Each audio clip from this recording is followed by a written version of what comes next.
রাজধানীর এভারকেয়ার হাসপাতালে চিকিৎসাধীন বিএনপির চেয়ারপারসন ও সাবেক প্রধানমন্ত্রী বেগম খালেদা জিয়ার শারীরিক অবস্থা আন্তর্জাতিক অঙ্গনে বড় খবর হয়ে উঠেছে। বিশ্বের শীর্ষ সংবাদ মাধ্যমগুলো তার সংকটাপন্ন অবস্থার খবরকে বিশেষ গুরুত্ব দিয়ে প্রকাশ করছে। বার্তা সংস্থা এএফপি, রয়টার্স থেকে শুরু করে কাতার ভিত্তিক আল জাজিরা, গালফ নিউজ, আরব নিউজ এবং পাকিস্তানের দ্য ডন সব জায়গায় খালেদা জিয়ার অসুস্থতার ব্যাপারে আলাদা প্রতিবেদন প্রকাশ করেছে।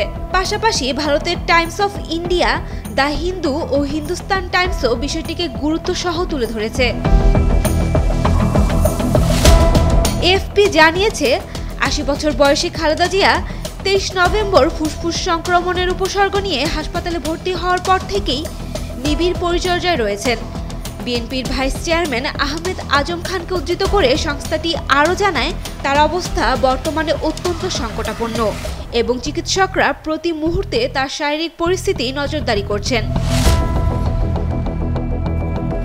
আল জাজিরা তার ব্যক্তিগত চিকিৎসক ও বিএনপির স্থায়ী কমিটির সদস্য ডাক্তার এজেডএম জাহিদ হোসেনের বক্তব্য উদ্ধৃত করে জানিয়েছেন, খালেদা জিয়ার অবস্থা অত্যন্ত নাজুক। একই সুরে গালফ নিউজ, দ্য ডন এবং আরব নিউজও তার অবনতিশীল স্বাস্থ্য নিয়ে একাধিক প্রতিবেদন প্রকাশ করেছে। আরব নিউজ বিএনপি মহাসচিব মির্জা ফখরুল ইসলাম আলমগীরকে উদ্ধৃত করে জানায়, বেগম জিয়ার শারীরিক অবস্থা অত্যন্ত সংকটাপন্ন।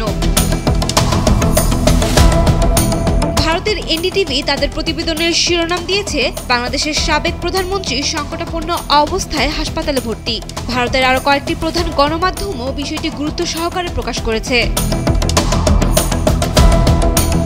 Saim Akter, Daily Sun.